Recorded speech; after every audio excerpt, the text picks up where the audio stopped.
Go ahead, Kenny.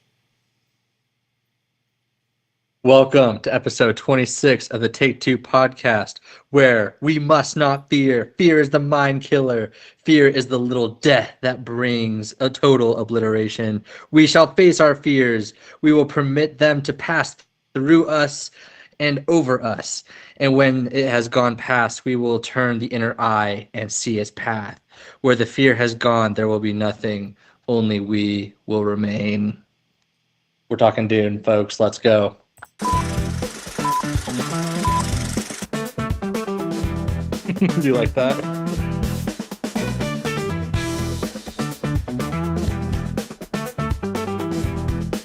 Good.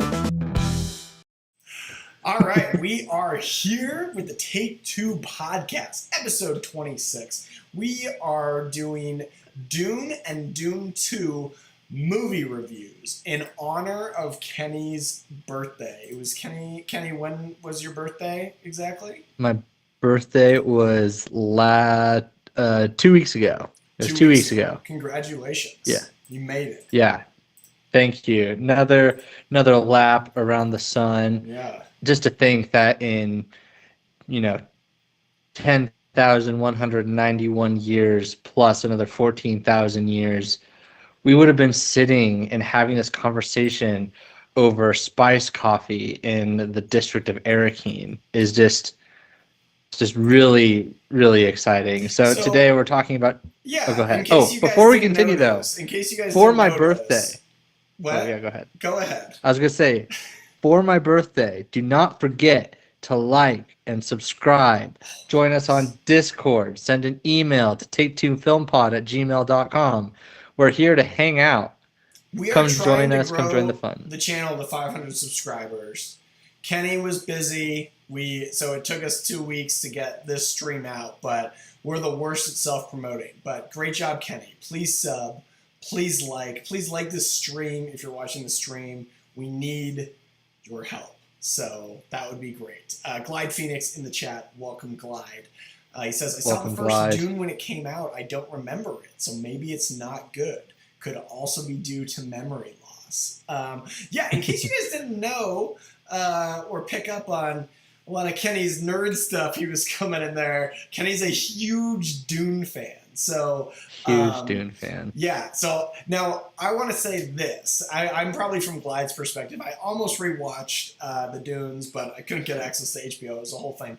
But I'm kind of glad I did it because you're talking to somebody who watched both Dune and both Dune 2 within around the time they were each released. And I've seen them each once. So I can't come in and slap my expertise on this, but I do think it's going to be fun to be able to give you my perspective, Kenny, from a Dune novice a little bit, and maybe sort of speak for the people on sort of how I view Dune as a little bit of an outsider. So that's what I'm going to be kind of here to do today. And that's really exciting to me. I was introduced to Dune when I was a sophomore in high school, and I watched David Fincher's the original Dune movie, which is very much panned, but I still kind of like it. And I remember that, I was in my senior year of college when COVID broke, and I remember it was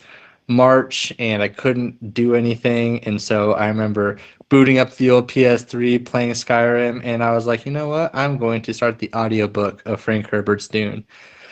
Since then, I have read 4 of the books. I have read the original Dune novel 3 times. I am just a huge Dune fan. That being partnered with the fact that Denis Villeneuve has made many of my favorite movies. I'd be interested to know when you met Denis, Sam, because I think I was introduced to him either through, it's probably Prisoners, but I think I really got on the Denis train for Blade Runner 2049 and have since seen not all of his movies. There's some movies I haven't seen of his yet, but Arrival, Enemies, I've yet to see Prisoners to my chagrin. Wait, Blade Runner 2040. Seen Prisoners? I thought you said you had. I haven't. I've seen Enemies. You are not a fan of Denis Villeneuve. I know. I just had to be honest, and I had to confess that too. Thank you for to our. that. I appreciate that. Yeah, Um, Yeah, you know. I'll tell you, I didn't really know his name until Dune. Hmm. Like, I think because Dune was such a massive project, it felt like that's the first time I felt like I heard his name. But prior to seeing Dune, I'd seen Arrival, I'd seen Sicario, I'd seen Enemy, and I'd Oh, seen Sicario, yeah. Prisoners. And Hmm. all four of those movies are absolutely excellent. Like, I know we are in the Discord talking about best directors the other day, and like I didn't really think of him, but like seeing his movies splayed out, like I know you guys were talking about like Ryan Johnson. I don't know if you guys were trolling or not as like best director ever, but like to me, like Dennis Villeneuve, like all of these movies are like 9 out of 10s for me. Like there are just Yeah. like Arrival 9 out of 10, Sakara 9 out of 10, Enemy okay I'll give it a 7, Prisoners 9 out of Yeah. 10, and like we'll get to my Dune rankings, but like he's just a fantastic film. I mean, Prisoners is one of my favorite movies ever. It's absolutely Hmm. unbelievable. So that's how I was kind of introduced unknowingly, which I think happens a lot of the time with directors until they get their first hit. We don't, you know, really know all the time. They're building their resume up and up and up, and yeah. So Yeah. um, And you're not the only one. I mean, until Dune, the first Dune movie that he made, pretty much all of his movies just bombed at the box office, even though they're all incredible. Like you said, I think Sicario may have been his best success, followed by Arrival, but Blade Runner 2049 did okay, but there was this curse, like at the time, like pre 2019, there was this curse around Denis Villeneuve of, hey, this guy is one of the best directors who is making these spectacular movies that really should it kind of like defied logic where it's just like there's so much in all of his movies. Like his movies are artistic and like have a lot of that kind of highbrow stuff that you expect from an indie director, but I think that it also comes with like the spectacle and the adrenaline that so many like um specifically like sci-fi movies and action movies of the 80s and 90s kind of brought to us. I feel like he kind of brings that energy to where it was always kind of like a mystery to me as to why he didn't like why his movies weren't going big because they just had like this energy about them like these should be blockbusters but they never were until Dune. And so like I said well, I and right read. before we Oh, go jump ahead. into Dune, we do have Josh St. Marie, our number one chat supporter on our YouTube live stream, and he is really saying we should be speculative of everything you're saying, and that he believes you will hijack this podcast and turn it into a Dune book review podcast. Is that true, Kenny, or not true? No, no, I think I'll try to keep them separate. Like I said, I haven't read all of the Frank Herbert Dune books in particular. I'm on like the last full one that he wrote So before you he died. haven't read Before them all, but you've reread the first one 3 times. I reread the first two, 3 times. That's an So interesting strategy. yeah, they do get a little like they get kind of strange at the end. In the book that I'm on right That's now like is saying, like, God. hey, I have reread the first 3 Harry Potter books 4 times, but I have not read beyond the third or fourth. Like the rest Yeah, of the series, I'm hoping to get to. yeah. There is, and we can talk a little bit about it, but like after the third book in particular, so you have Dune, Dune Messiah, and Children of Dune. After Children of Dune, you do get a significant time jump. You get a jump 3,000 years into the future to where they kind of are separated out as like two different He's trilogies. already talking But about the I, books. He's talking about the yeah, books. We're we're trying to already talking focus about on the the books. movies. Yeah, so we're gonna dive into the movie. Okay. Can I set the stage? So I warned everyone on the Discord about this. I'm like, I love this. I love this world. I love the lore behind it. I've spent a lot of time studying it. Josh in the chat, I'm going to shout him out again in the Discord. Says if you aren't watching, you're missing some good trolling of Kenny. Happy birthday to me. We're going to dive into some lore. So, to give context for this book. So, when people first watch Dune, they're like, this is really confusing because it's both like very futuristic and also very medieval. And how do these things end up matching? So, Dune takes place like 20,000 years into the future from the current day. It's specifically in the movies they talk about, 10,191 years BG, which means before the Spacing Guild, which means before they had invented a way of quickly traveling through interspatial time. And so during this time, it is also post what they call the Butlerian Jihad, and this is where it's like the peak of AI. You know, it's very relevant to Advanced. our time today, Okay. where basically there's a whole AI rebellion based to AI being taking place in like the medical system and some of the decisions that AI have made that haven't been very humane. And so out of that kind of creates the new culture of Dune. So we do have a very like humanity in the Dune universe hits its futuristic peak 10,191 years before Dune takes place. And during that time, there is this book that is written and kind of like a new religion that comes around like, hey, you shall not make machines in the image of the human mind. And so from this point forward, there's like like a religious and social ban on technology, which is why you are seeing like 20,000 years in the future, you're still seeing swords, you're still seeing poisons, you're still seeing atomics. It's almost like this world has been stunted. And to get into the main thing, because a lot of what this book is about the spice melange, this material that comes only from one place in the universe, Arrakis, Dune, the desert planet. And so spice allows for a lot of things. Spice extends life. It allows for the spacing guilds to have prescience, so they're able to drop out of space time into the void in order to have quick inner stellar travel. It's the most valuable substance in the known universe. This universe is also run by one guy, like an emperor of the known universe, the Padishah Emperor. In the book Dune, it is Shaddam 4.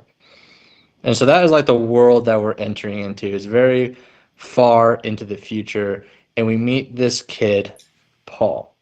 And I'm gonna read a little bit more from the book here because this is my let's just day. take a deep breath, okay? Can we just let our listeners and viewers like absorb what you just said? Half of what you said just went right over my head.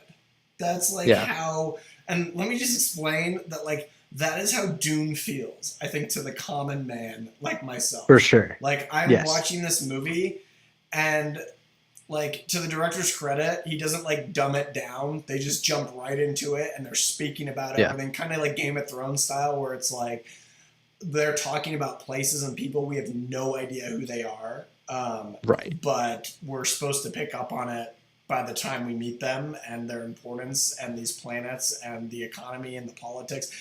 And it's a lot. It felt like a Yeah. lot, especially when uh, I was watching the first movie. I remember me and Lauren were just like, "Oh my gosh! Like, what is going on here?" And um, Yeah.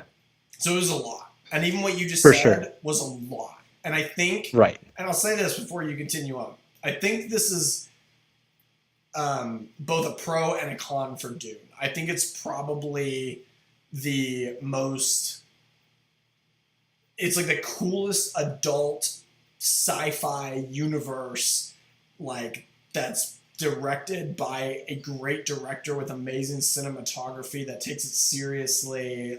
The acting's amazing, Yeah. but it's really abrasive to a massive audience. Like this is like night and day from Star Wars. Let's put it that way. Like if Mhm. Star Wars is Yeah, on for one sure. end of the sci-fi spectrum, this movie's on the completely other side of, Yeah. and so I think it's really cool what it does, but it's very overwhelming, and I think it adds like a Yeah. lot of rewatchability in its own way. Even though I haven't taken the Mhm. time to rewatch either, because they both do feel very long, and I just don't know what I want to commit to it. Even though like I know it'll be good, and I think it's like something down the road I would enjoy going back to. But it's a lot to take in. Josh St. Marie No. Yeah. says you are doing better than I am, Sam, and I have read the book for even understanding half of what you said. Glide says Kenny made it sound cool. Too bad I don't remember the movie making it sound cool. Yeah. Right. So, And so those are, I think you're spot on, Sam. The two biggest critiques I've seen of this movie, and like one of them is one I definitely share, is one, we all know that Denny is not one for dialogue, which also means that he's not necessarily one for exposition. Like, he will give you exposition and a lore dump kind of begrudgingly in certain sections of both of these movies.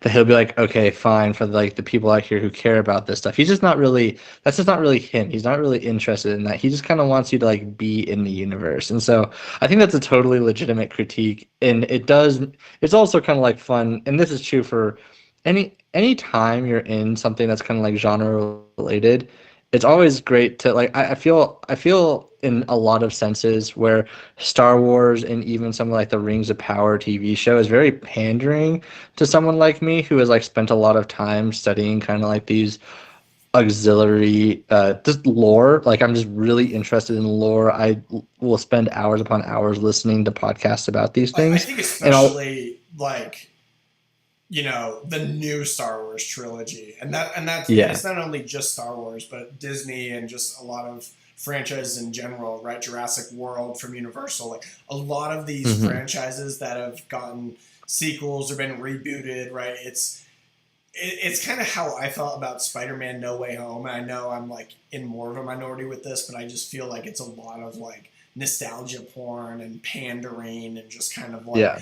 like let's really rely on like what made things good in the past. And Right. so Yeah, yeah, and he's on the totally opposite right. spectrum where like he doesn't, none of the stuff that I just explained to you is explained like, as far as you know, this is in a long time ago galaxy far, far away Totally. situation. And I mean, it's why Dune, Frank Herbert and Isaac Asimov, like the fathers of science fiction, are why we have Star Wars, right? It's why we have like the modern science fiction. It's why it's all because of like, Dune in particular influencing George Lucas. Like, we're talking about a desert planet and a chosen one and these kind of like mystical forces that are never really like nailed down, at least in the original trilogy of Star Wars, which is like really fun. It's all because like George Lucas is a huge Dune fan. So, but we're gonna jump into the movie, and we'll kind of take it by its like section. So the first section is Caladan, right? So you're introduced to Timothy Chalamet. You're introduced to Paul Atreides. As we talk about Paul, I'll cut you Mhm. off real quick, and I'll just say this: I didn't look up anything. I was just trying to come in as the common man for this. Here's how uniconic Dune is. Okay, and I'm not, and I liked Dune, like I Yeah, really did. But here's how uniconic it is. I couldn't even remember Timothy Chalamet's character's name, and yeah, it's Paul. It's friggin' Paul. Like it's an right, easy name. It's not something like some crazy fantasy name, and I couldn't even remember it. yeah, And like that's yeah, something about Dune. Just like it's hard. There's not like an iconicness to it, but it doesn't mean it's not yeah. great. But I just wanted You to say get that. no, you're absolutely right because you like kind of like Star Wars, right? Where you have Luke and Leia, but then you also have Han and Chewie and Lando Calrissian, and you Darth kind of have Vader, these like Emperor strange, Palpatine, and you can go on and yeah, you kind on. of have these strange names in the same way in Dune. You have like Duncan Idaho, Fade Routha Harkonnen, the Beast Raban, Thufir Hawa, and then you have Paul, Leto, and Jessica. You just kind of have these, mix of names that they can be forgettable. And it is also like, to Denny's credit, the same critiques that often come to Dune the movie of being kind of like dense and impenetrable is also something I've heard a lot of the book. So I think that you kind of have to take that with a grain of salt. Like, people have read this book, and I would even agree that Frank Herbert doesn't write in a very like fluid, like he has no intention of like trimming it down Mm-hmm. at all. He just like talks, and it's very like, sometimes you're like, dude, you need to like stop having these complex sentences and you just need to stick to the simple sentence. And it can be because there's so much lore. Like, there's literally a whole encyclopedia of Dune, and then even in the back of this, there's like maps and there's terminology of the Imperium in the back of here, And trying to and like and how many of those pages are you gonna go over? Well, this is page 664, and it goes to 672. So, 20. No, I'm just kidding. But well, we're jumping into this world, and you do the first thing you notice really, and this is something that like I watch a lot of movies, but I'm not really uh I'm still not that attuned to stuff like sound editing or just I can know like when there's a great score, I get really pumped about it, and I do think that both the movies have great scores, but also just the sound in this movie I find to be like really powerful. You immediately get a Sardaukar soldier telling you that like dreams are the voices of the deep, and it's like the first big sound that transports you into this world, and then you enter into Chani's perspective of, hey, my people have been oppressed by one person, the Harkonnens, for 80 years, and then they're gone, and all she knows is that she's expecting another oppressor to come in, and you immediately jump to Paul. Something else that this movie does really well is you can read this book, and I do think that it's impossible not to root for Paul, but Paul is supposed to be kind of this tragic hero and is ultimately going to become a villain. Like this is not a, He's gonna people become will a talk about. villain?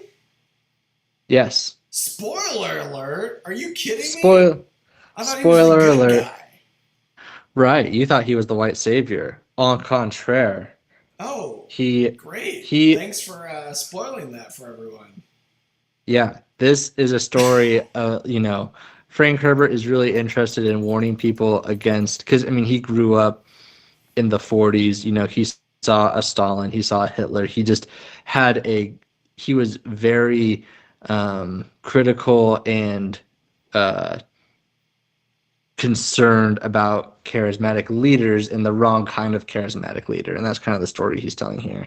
But you cut from Chani to Paul, and then you automatically meet Paul's mother, the lady Jessica, who is a sister of the Bene Gesserit, who is like, there are three schools that come from the Butlerian Jihad. There's the Bene Gesserit, there's the Mentat school, and there's the Spacing Guild, and they all serve different purposes. You find out very quickly in this movie that the purpose of the Bene Gesserit is to, one, to be able to identify people by their core traits to make sure that there aren't any AI beings, right? It's just like the whole test of the Gom Jabbar is to make sure that he is human. And then they are also responsible for selective breeding. So you get this twist immediately where it's like, whoa, this is a really weird, dark world where everything is palace intrigue and concern. And already everyone's kind of there's all these mysteries, right? Like the Bene Gesserit are like Sith lords. People don't know anything about them, but they control the balance of power in the Imperium. Wow. So you have, Wow. yeah, Yeah, that's a good. I think you comparing it to Star Wars helps.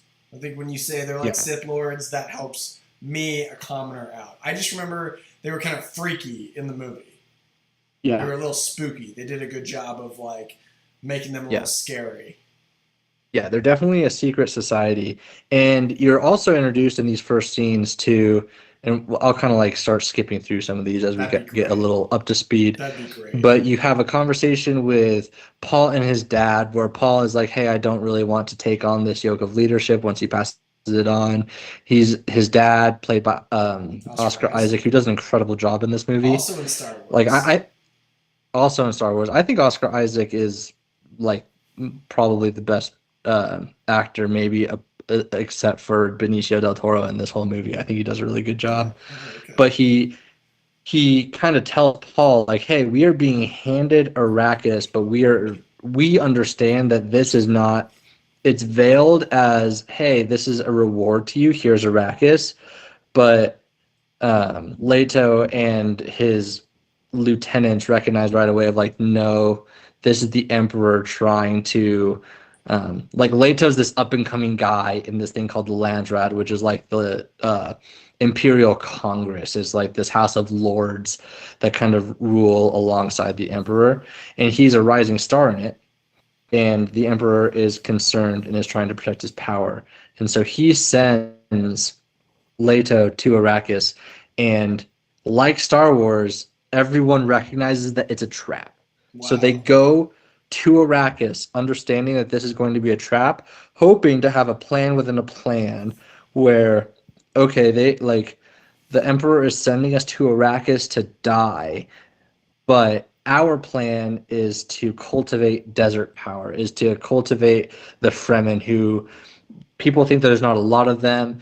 They're just a marginalized group of the natives of Arrakis, and like, oh, there's like 100,000 of them, but they've done all this research, and I know there's more of them, and they must be the best fighters in the Imperium. And so the House Atreides then goes to Arrakis in order to hopefully perform a coup to be able to take over the Emperor. Wow. So what a hook. Yeah. What a hook. Yeah. 2 comments. Glide says, can you compare them to the Minecraft movie so I can understand? I think that's fair. I think you should do that. That would also help me. And Josh St. Marie says, if you started Dune at the same time as this podcast, you would be further along in the movie than where we are in the pod. Also, fair point. So we've got the hook. These people are being set up to be killed on this planet, but they're going to figure out a way to survive and utilize the planet before they die. They plan to make an alliance with the Fremen in order to be able to then, because House Atreides is already a very strong military power. Wow. And so they're like, hey, if we get this, we can then take control of the Landsraad. And this is probably more explained in the books, but I think it's inferred pretty well in the movies, of saying, hey, how can we then challenge the Emperor himself? The other thing is, in this story, we're also introduced to Baron Harkonnen and Beast Raban. The Harkonnen house and the Atreides house have been at war for 80 plus generations. They're Hatfield and McCoy, and they've just, traded these killings, and they hate each other. They are related slightly. They're distant cousins from each other. But there's kind of that extra drama of the Emperor taking it from their bitter rivals and handing Arrakis over to House Atreides. You find out in this next section of the movie that Baron Harkonnen also has a plan within a plan. He has actually devised with the Emperor to spring this trap on House Atreides to end up trapping them in Arrakis and destroying them. So the next part of the movie is really a bunch of palace intrigue. You have an assassination attempt on Paul's life. You have him learning about the Fremen people, and you have everyone kind of adjusting to the new life and understanding that the Harkonnens have really sabotaged their ability to produce spice, which is automatically hurting their reputation in the Landsraad. The Atreides reputation in the Landsraad, which brings us to the pinnacle moment. There's 2 pinnacle moments of the movie. One, this is slightly before I guess they get to Arrakis, but we have the test of the Gom Jabbar, where we find out that Paul is a potential candidate for this thing called the Kwisatz Haderach, which is a male Bene Gesserit, something that there's never been, and they believe that someone who has prescience, who's able to see into the future, kind of like, in a way, this Messiah figure to the Bene Gesserit. And he's having all of these visions. And while that's happening, we also meet the Suk Doctor, Dr. Yue. And something that's not, I think that this might actually be one of the first nitpicks I'll poke in the movie. Kenny, is it's not really hold on. Yeah. Okay. I want you to take a deep breath, okay? Because I just clocked you and you were talking for 10 straight minutes, okay? I want to ask you a question just to break this up a little bit, because this is a lot. You want to talk about exposition? I feel like I'm being punched in the mouth with exposition. I'm going to ask you a question. Everything you just said is so nerdy. It's so crazy nerdy.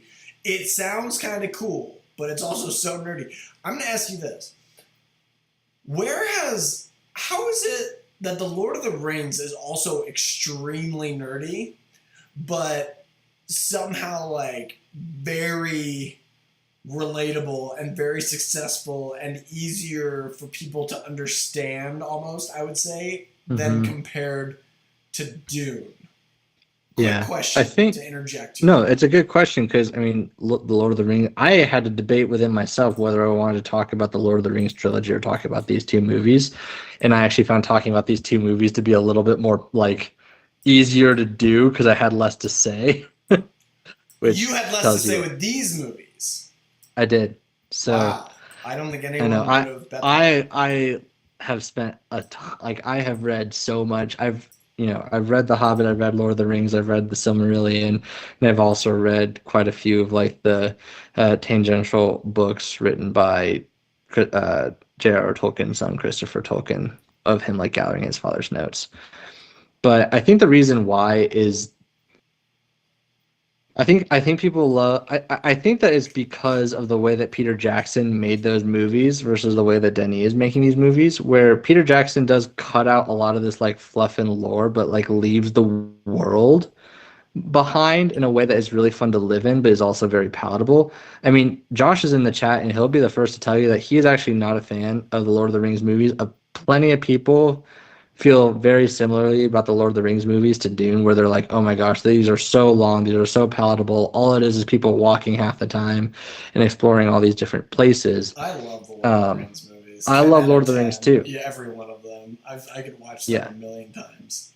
Yeah, and they have a lot of the same characteristics. I mean, we're talking Dune and we're talking Lord of the Rings. Like another reason I want to talk about Dune is like I haven't felt about any IP the way I felt about Lord of the Rings, except for maybe two other times for different reasons. One is the Harry Potter movies, and it's kind of different just because I enjoy being in the world. They're not like the same epic scale, but Dune is You the like you only like other. escaping your reality.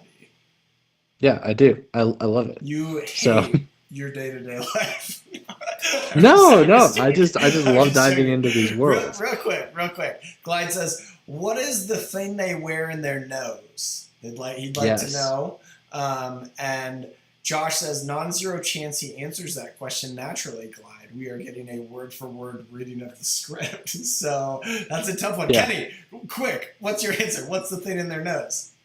The thing in their nose is a way to capture water into their still suit. So the still suit is this thing devised by the Fremen because it's an entirely desert planet where everything just evaporates because it's so hot and arid that the Fremen people need to be able to maintain their water. They developed this thing called a still suit, which operates off of the motive force of your body and also gathers your body's water so you don't lose it. And so in the books they go a little bit more into it. There's like a forehead They go thing. There's into it also more like than that. yeah, and then the other thing is the nose being like, hey, you breathe out a lot of humidity through your nose, so we're trying to recapture that for your use later. That was a great answer. I think that was straight from Google because that was so good. Thank Good you, job, thank Kenny. you. Are we okay? Before you move on, because you said you're getting to the peak of the first movie. Thank God. That's how my goodness, this movie just feels like it goes on and on. Um, I'll say you haven't even mentioned Zendaya, my least favorite actress in the world, and I would like to point Hmm. out that Zendaya in this film does a great job of doing what she does in every movie, and that's donning her resting B face, her classic RBF, and just being unlikable all the time. So, Kenny, take us away to the climax of this movie. The climax of this movie is the assault on Arrakeen, this capital city that the House Atreides takes over from the Harkonnens, and you have this doctor, Doctor Yue, who ends up betraying House Atreides to the Harkonnens. F. the the yeah, the reason like this is like in terms of like the nerd in me, the only doc I really have on the movie is they don't explain the fact that Dr. Yue has been specifically conditioned by this like the only school in the universe that does this to not betray House Atreides. Like in the 10,000 years that the Suk School of Medicine has existed, which is literally for the purpose of providing a doctor to these great houses of the Landsraad. Like, not a single one of them has ever betrayed their So houses. So how this does is he do it? Why does he betray them? Baron Harkonnen is able to find a loophole in the imperial conditioning provided by the Suk School by it. To me, this is also something that's kind of like like Tutty Fuddy in the books too, where basically Dr. Yue, his wife is also a Bene Gesserit who is then captured by the Harkonnens and tortured. And Baron Harkonnen exposes that to say, hey, you have a Hippocratic oath to try to save this person. And he's kind of using that against it. And he finds this trump card basically in using his wife as a pawn in this scheme. Wow. So Dr. Yue ends up betraying House Atreides. He paralyzes Leto and replaces one of Leto's teeth with a false tooth, which he says, hey, I'm trying to get my wife back, but once we're free, in your dying breath, you can kill Baron Harkonnen. You can wipe out your bitter rival in your final moment. You're already a dead man, and Yue does say, hey, I'm going to do everything I can for Paul and Jessica to get them away. And he actually does succeed in that. So Leto brought to Baron Harkonnen. Baron Harkonnen miraculously survives this poison that kills everyone else in the room. Baron Harkonnen kills. Yeah, it's crazy. Dr. Yue dies, and the Atreides are defeated. Paul and Jessica barely get away, and they interact with Liet Kynes, who is the Imperial ecologist. She's also the arbiter of the change, the person who's supposed to like be the Emperor's eyes and ears to make sure there's a smooth transition between the Harkonnen and the Atreides. But she's been also given some of these directions by the Emperor of like, hey, you're not supposed to report any of this stuff.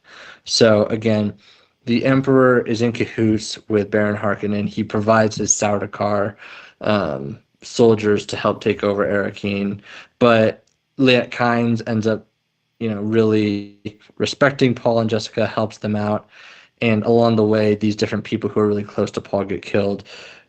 We then get to a scene where Paul has this vision, right? He and his mom are stuck in a still tent in the middle of the desert, and Paul is really sensitive to this stuff, the spice melange, which gives him, in particular, visions of the future, or visions really of possible futures. So he sees a bunch of different things, and one of the things he sees is a holy war across the galaxy, waving his father's flag and saying that I need to do everything I can possible to prevent this jihad.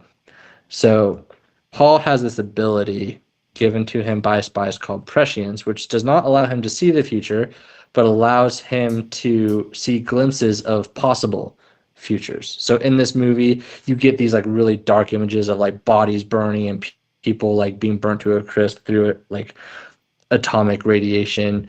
But then you also see him having conversations with this Fremen, Jameis, who in his dreams becomes his mentor, becomes his guide, becomes his friend. As they travel, oh, my light just did a weird thing and it dimmed. Let me see if I can fix that. It's all right. As you work on that, I'll respond to everything you're saying and say, yeah, holy smokes, Kenny. It is just like so much. I think that's how I felt when I was watching. There's so much going on. I'm almost wondering if Dune would have made a better HBO show than a film. That's all I'm saying. Have you seen Dune's Prophecy on HBO? I have seen Dune 1 and Dune 2. Is Dune Prophecy a show? It is a show. It talks about like the beginnings of the feud between the Atreides and the Harkonnens. It's not very good, if I'm going to be completely honest. I don't think it'd be worth your time as someone who's not a Dune fan. Shouldn't have done a show on Dune. Right. Agreed. But we're getting kind of to the end of the first movie. This is so long. This is how I felt watching the movie, where I was like, this is really well filmed and executed, but it's so long. Right. So as Paul and Jessica are traveling through the desert, they finally come across this group of Fremen. And one of the Fremen is this guy named Silgar, who had interacted with Paul previously and who his dad had made an alliance with. basically. And so Stilgar's like, hey, these people are under my protection. But another one of the Fremen, who turns out to be Jameis, this guy that Paul has been seeing in his dream, says, hey, no, I'm not okay with this. I challenge Jessica in particular, who is going to be her champion, and Paul stands up to be her champion. And so Paul then fights Jameis to what he doesn't know at the time when he agrees to the fight, but is a fight to the death. He finds out mid-fight that it's fight to the death. And in this moment is really sad because, again, if you're a Dune fan, you know that you're getting to a point where Paul is this kind of tragic character who will end up being a villain. Kenny, and this is kind of his spoiler. this is his first step to villainhood. Before this, Paul had never killed a man, and he is forced to kill someone who in his dreams, again, was his mentor, was his brother, was his friend, was the person who was guiding him through this new stage of life that he was going to go through. Like Jamin, it's like if Luke were to have known about Obi-Wan through dreams and then had to end up killing Obi-Wan. I first off, let me handle the Star Wars references here, friend. If anything, this is more like Anakin in Attack of the Clones having dreams and visions about his mom dying, so he goes and he slaughters all these sand people to save his mother. Very similar to what's happening here, and you can see George Lucas's influence from this. As you said, he was a fan, and that's also really Anakin's first bad moment where he kills all these people to protect his mother, and he's the chosen one, similar to Paul. Yeah, that I wasn't sure where you were going with that, but like the dreams and him like moving towards this stage is very similar. Yeah. So I have a hard on for Star Wars, so don't question my Star Wars comparisons. Yeah, Glide says that is the only part that I remember, the fight. Let me talk about the fight really quick. I thought that was cool. I thought it was intense. I thought it felt like a really weird place to end the movie. It felt like really anticlimactic. For how long we were in that movie for, it felt like a moment that would maybe take place like in the middle of the film, maybe 2/3 into the film. And it was very strange. I remember looking at Lauren and we were both just kind of like, that's where they're ending that? Like, it's getting good. Yeah. Like, this is where it's ending? Agreed. So, it's definitely weird for me. No, I think you're spot on. That is the most common critique I hear of the movie is this is half a movie. Right. Like, what's going on here? Why does it end, and I kind of hate this, but they go off and Zendaya's character, Chani, kind of says, this is only the beginning. And then it kind of like cuts into this like beautiful scenery of Dune and all of this sort of stuff, and the movie ends. And I think that's a very legitimate critique. Rewatching it again 2 days ago, I kind of had the same thing of like, this is very strange. I think that we will probably, how oh my gosh, how Quentin Tarantino has been pushing to put like both Kill Bill movies, or is it three? Is it two? It's two, right? Yeah. You know how he's been pushing to like have both of those movies be released in theaters as one like 5-hour long movie? Jesus, he is so pretentious. Like he is so pretentious. Like I literally can't stand Quentin Tarantino. Like sidetrack for everyone who just wants a quick breather before we jump into our ratings and move into Dune 2 and whatnot. Quentin Tarantino drives me nuts. He is so arrogant. Like, the other day, I saw him say something like, well, myself and David Fincher are the best filmmakers of all time. Like, listen, buddy. Yeah. David Fincher's in there. You are completely overrated, my friend. I have seen every one of his films, and he is massively overrated. Like, he has a few great films. And let me say this. Let me say this about Quentin Tarantino as well. For a guy who said, I'm retiring, first off, since he's retired, have you ever met a person who hasn't shut up more than him besides maybe Stephen King? Like, like critiquing other people's work since he's stepped away from filmmaking, like puts himself on a Tom pedestal Brady. all the time. All right, well, Tom Brady's the GOAT. Okay, he can do that. But like, here's what bothers me. Like, I'm sorry, Once Upon a Time in Hollywood is not a good movie. Like, it's like a 5 out of 10. Like, he has some like great scenes and great acting, but like, he thinks just like piecing things randomly together is like cinematic and Hollywood and edgy and cool. Like, it makes an okay film. Like, it's all right. And like, you can have a 10 on acting and a freaking 1 on directing, and that's how your 5 gets to a freaking 10, or your 10 gets to a 5. Okay, like, and here's what I'll say. Here's also what drives me nuts. Like, I know a ton of like great filmmakers that look back. The best ones seem to critique their own movies and or say what they loved about them, but like they're very critical of them. Like, he said when he was retiring, he's like, I want to make 10 perfect movies, 10 Right. perfect 10 out of 10s, and then retire. It's like, bro, I'm sorry, that wasn't the case. That was never going to be a Yeah. possibility. And like, I that's love really Once hard Upon to a do Time in for anyone. Hollywood. It is not a perfect movie. No, and that can be said for virtually all of his movies. Like, Django Unchained goes way too long. I just watched The Hateful Eight. Like, it's 2 hours and 45 minutes. The Hateful Eight in one room. Like, Yeah. it's just a cowboy western version of Reservoir Dogs. That's all that film is. And it's like, bro, and he uses like the same characters over and over. It's like, oh well, man, I'm let's think about the diversity of films I could make here. You know what would be cool? A black bounty hunter. Django Unchained. That was a really cool movie. Do you know what we should do? I should make another movie from the same time period with another black bounty hunter. Like, bro, we get it. Okay? Like, you need to open up and have some new ideas. And no, not all your movies are 10 out of 10s. Like, you got a few Yeah. 9 out of 10s, you got a few 7 out of 10s, you got a few 5 out of 10s, buddy. So that's all I wanted to say about that. Sorry to hijack. Kenny, what's your No, rating on the first Dune film?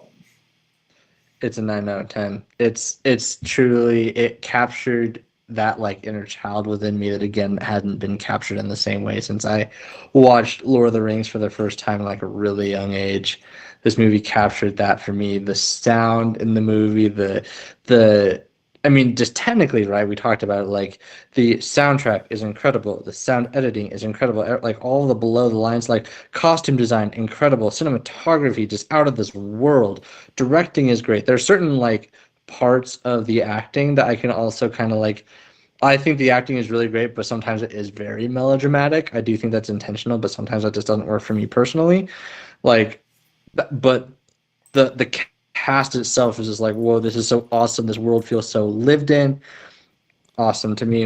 It's a 9 out of 10. 9 out of 10. Okay. And it's purely just because it's just so me coded. I love it. Yeah, no, I think that's awesome. I think here's what I'm going to say. I'm going to give this movie an 8 out of 10. Yeah. And that is, here's the interesting film. Here's the interesting thing with rating films. Okay, I know like we were in our Discord and people get hot about different things. I've never been one to have hot takes or get hot in the Discord. But here's what I'll say. A movie score, a movie review is going to be different for everyone. I think, like you said, this movie is like technically basically perfect. Like, it's technically amazing.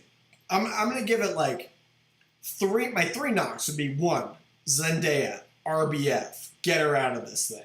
Okay, let's hire someone a little bit more attractive that the chosen one would actually be interested in. That is so Number crazy, 2. dude. To ask for someone Number more 2. attractive than Number Zendaya is 2. crazy. Number 2. Crazy. Number 2. Don't like the ending. It just like cool scene, but like we mentioned, feels not like a full movie. Feels like half a movie. I think that's a little bit of a struggle considering, and this goes into my third point, is like it feels slow. It's a lot to take in, and like I haven't had the desire to go back to it. Like I'm Yeah. happy to go rewatch it. I would like to go rewatch it, but I don't have that like desire to go back. Like I watched and I know we have our difference of opinions on Star Wars episodes 8, 9, 10, whatever. Like, I went back to see 8 and 9 multiple times in theaters. Like, I have seen Lord of the Rings multiple times. Like, if it's somewhere, I'm like, I gotta watch that once a year. I gotta watch that every other year. Like, I gotta get back into the. Dune felt like a slog. But Yeah. This is me saying, like, okay, if those are my 3 knocks, like, a technically perfect film, and I guess it's not technically perfect because the ending doesn't feel like a real climax. And like I would say maybe technically it's like a 9 out of 10, but everything you mentioned I agree with. Like, and then it's just that like, do I want to go back and watch it? Am I obsessed with it? Like I've never heard anyone talk about Dune besides you, and I love you, but like in just like common social circles, it's like no one references Dune, no one talks about Dune, no one wanted to chat about Dune. So like that's like kind of where my hesitancy comes back. And spoiler alert, 8 out of 10, but I liked the second Dune more, and I would give the second Dune a 9 out of 10. And we're about to go into the second one, and pray to God it doesn't take as long. This is the first part that we're 50 minutes into the podcast, and we're just finishing Dune 1. But like, spoiler alert, I thought he kicked it up a notch a little bit with Dune 2 with like some of the action and just kind of getting us going from the get-go. So, like, that's what I'm going to say. Yeah, we'll move in to Dune 2. Dune 2 picks up exactly where the previous movie left off, which is why I think that, like, ultimately he's probably going to make that same case of, hey, these movies are intended to be watched, like, as one long Lawrence of Arabia-esque saga. So it picks up Dune and his mother Jessica are following the Fremen into the deep desert to get to CH Tabor. They're carrying the body of Jameis, and they interact with. They come across these like Harkonnen scouts who are still looking for them. There's And the guy in the the black only part suits. the That's guys a in the cool black scene. suits. That I'm only touching on the scene because that scene where those guys are running up the dunes and then they just float. They float up the rock and they kind of use their suspensor Everything shields. floats down here. It's just, dude, that kind of gave me the same level of chills as we talked about it during the Marvel pod of the helicarrier rising out of the water. Where I'm like, oh my gosh, I can't believe this is happening in a movie. That scene was also so 2001: A Space Odyssey coded, where it was just totally silent and there's just floating action. Just incredible, really awesomely I will shot. say to go off what you're saying, Kenny. Like, I know you say you love this score. Like, I don't remember it. I don't really care for it. Like, that's on me. Like, I'm not knocking it. It's just like didn't hit me, I guess, hard. Like something like The Dark Knight or The Dark Knight Rises did. Like films that freaking hit you and you leave and you're like you remember sound like songs from it. But I will say I do remember the sound from both films being excellently executed. Yeah. So like there's like all these like clicks and ticks and stuff that are and I will say Dune 2 I feel like amplifies the artistic outlook of both sound and color in the Dune universe. I think it's a really unattractive universe. Like Lauren hates westerns, she hates desert planets. Like I think that's where something where Star Wars thrives, right? Like Empire, like most of the Star Wars films, you have all these like different planets that are really iconic. Besides in Episode 10, just kidding. But like you get all these awesome places, and they're very memorable. We're like we're just on this planet, and it's just desert. And it's very boring. But like Villeneuve does an amazing job in Part 2 of doing some like really unique stuff. I think about like the battle arena scene, the 1v1 fight there, the 1v1 fight at the end. Like there's some really cool stuff that he does with sound and with color in this film. Yeah. This movie, we talked about how awesome all the below the line stuff is. That first scene of the Harkonnens floating up during a double eclipse, where it's just this really like orangey red color and everything kind of turns monochrome and is very vivid. Like he's automatically telling you that, hey, this is going to be even a step up technically from the previous movie. We To kind of clip on along, the next part of the movie is Paul joining the resistance and really integrating himself in with the Fremen. And then we learn that there are these two Fremen sects. There is the Fremen freedom fighter sect that believes like, hey, the Fremen need to rise up within themselves and take back Arrakis from their oppressors. And then there's the other fundamentalist group who believe that the Lisan al Gaib, the voice of the outer or voice from the outer world, the Mahdi, their Messiah, will come and save them one day. They are looking for this guy, and both of them are like diametrically opposed. I will say in the book, you don't really get that nuance. Like you get a sense that Chani is not necessarily a believer in the book of all of these prophecies and stuff, which we find out in this movie that the Bene Gesserit have planted there. So there's this Bene Gesserit propaganda that is saying like, hey, we've sent our quote unquote missionaries here to plant these ideas in order to help a sister out, for lack of a better word. Whereas like these are here in the event to basically be able to subdue these local people groups. And this is not something they do just at Arrakis. They do it all over the known universe.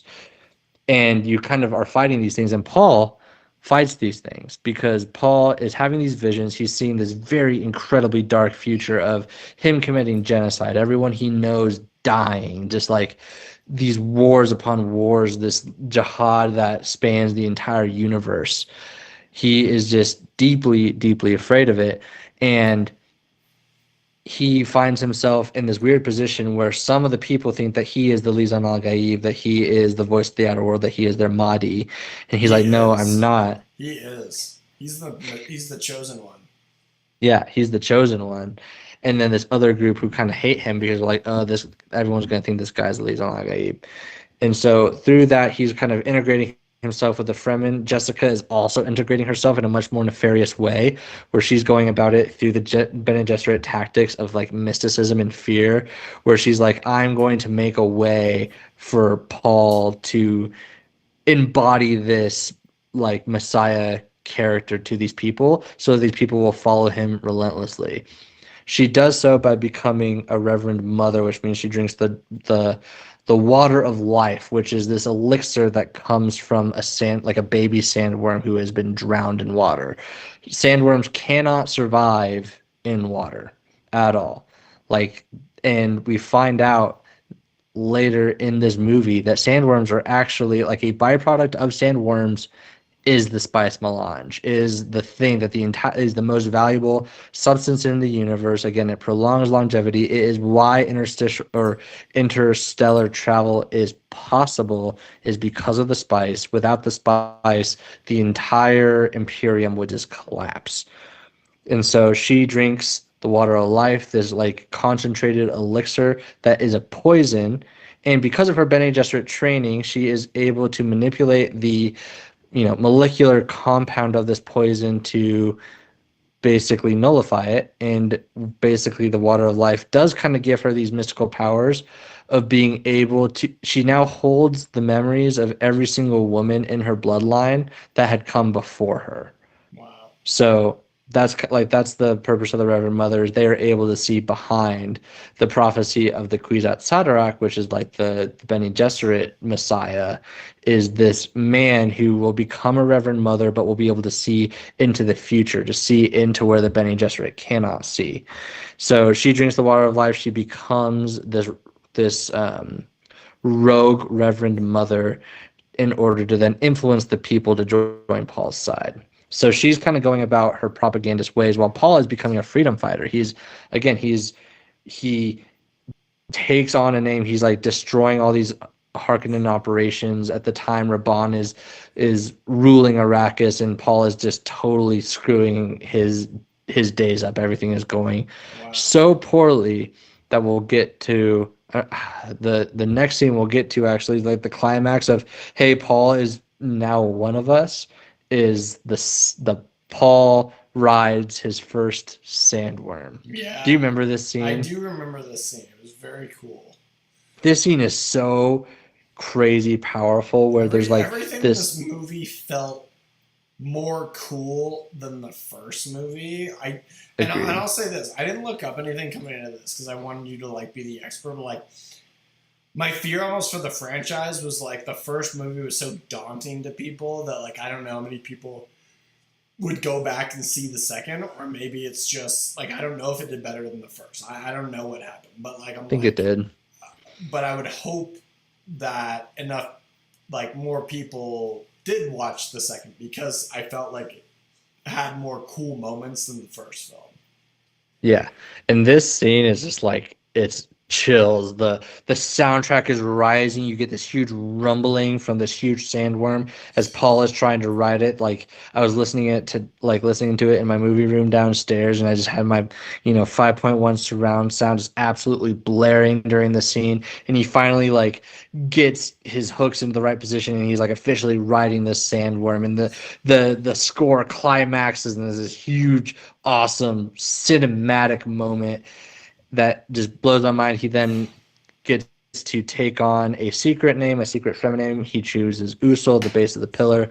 He also names himself. His battle name is Muad'Dib, which is the desert mouse. It's also the name of like there's the two moons on Arrakis. One of them is the hand of God, and the other is Muad'Dib, the desert mouse. Unnecessary details, Kenny. We don't need those details. Sorry. When he rode this freakish worm, that's when I knew he was the chosen one.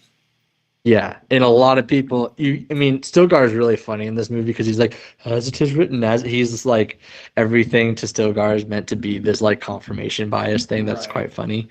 But the irony is as much as the freedom fighters push against the prophecies laid forth by the Bene Gesserit, they end up kind of playing into it.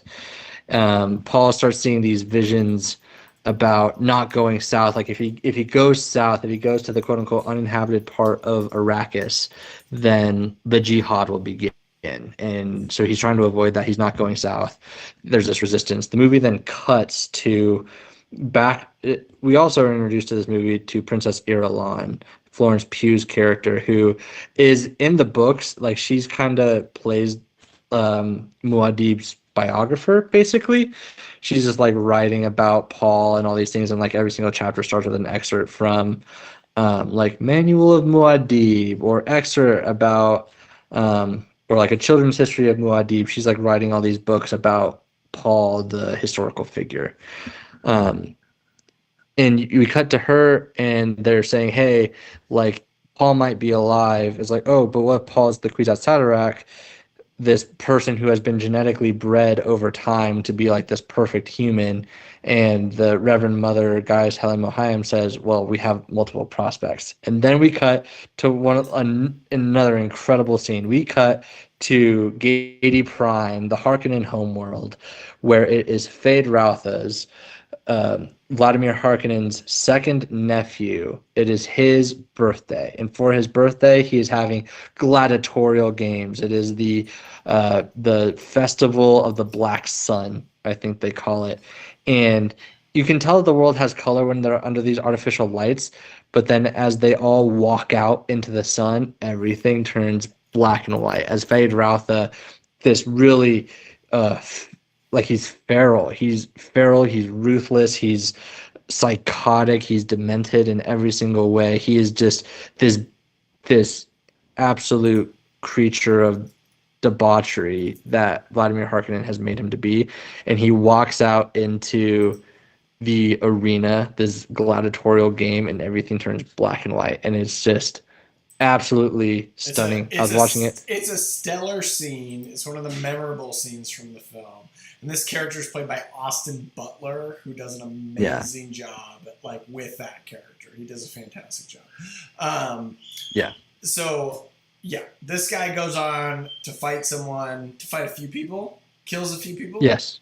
Who are kind of helpless a little bit. Yeah. Two of them are drugged. One of them is not drugged. And this, again, is like a theme of the book of plans within plans, where Baron Harkonnen does see Feyd-Rautha as either a tool that he can use to gain the Golden Lion Throne, the seat of the Imperium, or is going to be his biggest rival. And so he puts out this, like, not most of the gladiators who fight Feyd-Rautha are drugged, except for this one guy who is a trained Atreides fighter who is not drugged. Feyd-Rautha still defeats him, but like Feyd-Rautha and Baron Harkonnen do not have a good relationship. It's very contentious. They Yes. are rivals in their own way, even though the Baron, like, they have a very uneasy peace. Okay. Since we're an hour and 4 minutes into this, and you could go on for four Yeah. hours, I'm going to take the liberty of saying kind of what happens. Basically, skinny guy that you were just talking about, new villain, sort of, that has a rivalry with old fat villain, Hmm. decides he kind of takes over. And if I Yep. believe He he and takes over the governorship of Arrakis. Yeah. yeah, and basically there's kind of here's one thing I was disappointed about. There's this big battle at the end between all the natives and these sort of tyrants, and we don't get to see that battle, which is a bummer. Like I Hmm. appreciate when filmmakers do cut out stuff like that, sort of. For a purpose. I felt like that was kind of a lame thing to cut out for like it almost went a little Hmm. too artsy for me as far as like, dude, your movies are really long and already pretty artsy. Like, can you give us a battle scene? Can you throw us a Yeah. bone? Like, I was a little Yeah. disappointed. We were kind of like, oh, that was the battle? Like that was kind I of felt, lame. There's a lot of yeah, build up to it. And it was like we agreed. just got a charging and then a cut scene, and then he's like, we did it, we beat him.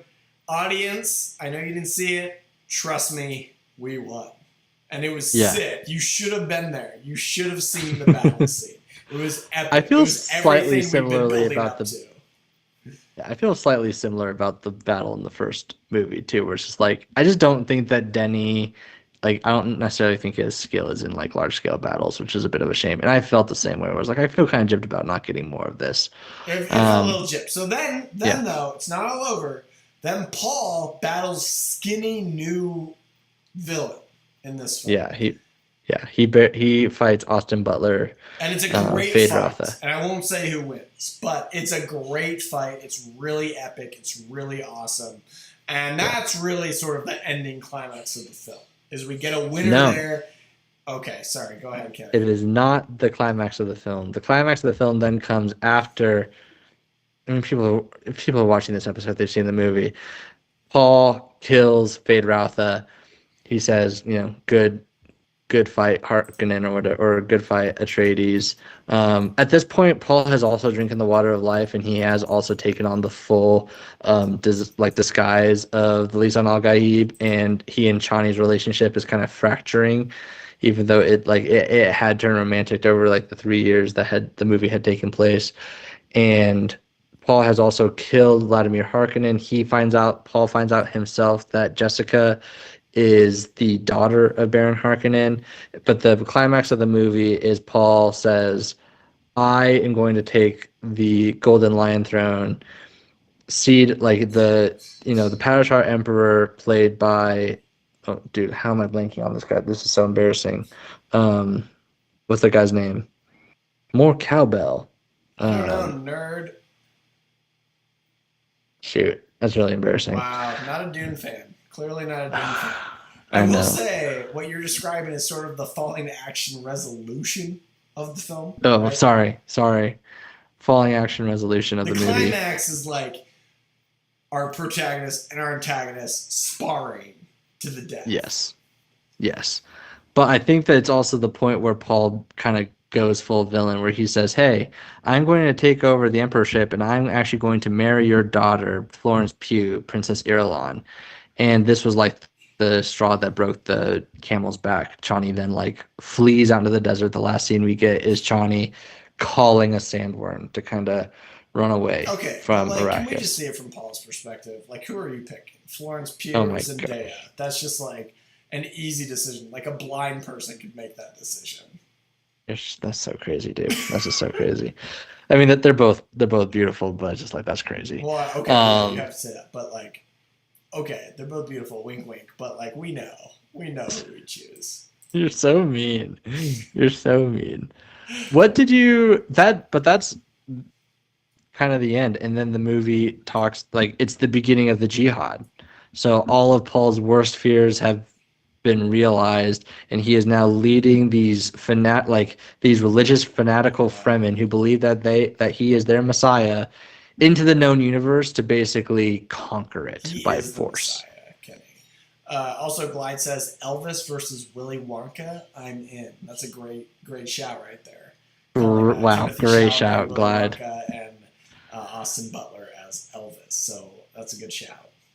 Yeah, but that's the movie. So we'll get into our rankings now. Oh, there's so much more I could have talked about in this movie, Thank but God maybe we I'll. sped it up. We're already at an hour and 10 minutes. But as I mentioned already, I would give this movie a 9 out of 10. I liked it more than the first. I remember remembering more moments and walking away from it saying, okay, like that was Yeah, more enjoyable than the first movie.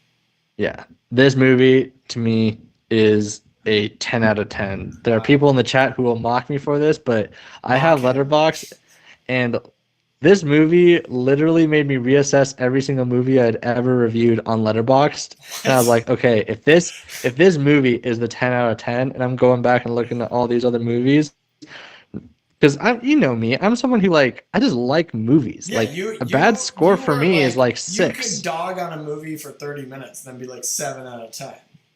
Yeah, exactly. It's a So tight like range for you. pre Dune 2, like I had so many movies that were 5s that I was like, I Wow. just love this movie. This is a great movie. What were some And Dune movies you 2, knocked down after Dune 2? oh man, just I've had Letterboxd for so long I can't even remember. I think I did. Um, I think I probably knocked down some of the Harry Potters a little bit because I think I probably Wow. at the time had listed them all as 5 out of 5s Not a because of Harry how Potter much. fan. Wow. Some of the Star Wars movies I think I had knocked down. I didn't touch Lord of the Rings. Not your episode Not 8, I my hope. No, not my episode. Not Well, episode I 8. actually don't know. Episode 8 still is not as good as Dune 2. So, Dude, um, the fact that you're even saying that is ridiculous. Dune 2, like, stomps that movie into a, like, Dune 2 is like near like a cinematic like masterpiece where you have like Star Wars Episode 9 that people are like really hot and cold on. Like there's like I could throw like 10 plot hole problems with that. But like I don't think anyone could walk away from Dune 2 and be like, let me tell you everything wrong with Dune 2. Like you have to yeah. have some real like blind love for episode, what is it, 8 to even breathe it into the same sentence as Dune 2. I'm looking at my list right now, and I think that since I watched Dune 2, I haven't given a single movie. Oh wow. Uh, I don't think I've given a single movie 10 out of 10. I'm That's trying to. crazy. I will say this. So I'm pretty picky with my 10 out of 10s. Maybe the reason, a couple of reasons this is a 9 out of 10 for me and not a 10 out of 10 if people are wondering. Like I do leave feeling, where's that battle scene? That could have been a really iconic battle scene, and that feels Mhm. missed to me. And so like when I feel like something was missed, it does pull away from that rating for me. When I start to find, there's all these technical things in a film. You could probably go through 10 different things from, setting to cinematography to acting to overall directing, writing. There's so many things. Color, sound, music, so many things. That a 10 out of 10 just has to be perfect. And I feel like missing Mhm. that battle scene hurts me a little bit. I think it's made up for by this duel at the end between Paul and our antagonist, but that does feel something like that's missed. And when those scenes, there was so much leading up to that, it felt like a bummer not to get that. And I'd say that's probably where like all 3 Lord of the Rings films for me, the originals, are like 10 out of 10s for me. And we get the payoff of those battles like to the 12th degree. Like they're Yeah. some of the coolest probably battle scenes ever filmed in cinema. And so I Mhm. feel gypped at that. So like that's a little knock for me, I would say. And you know, the other thing, maybe that's a half point, and maybe the other half point for me is like, again, like how iconic is this film? It doesn't feel very iconic.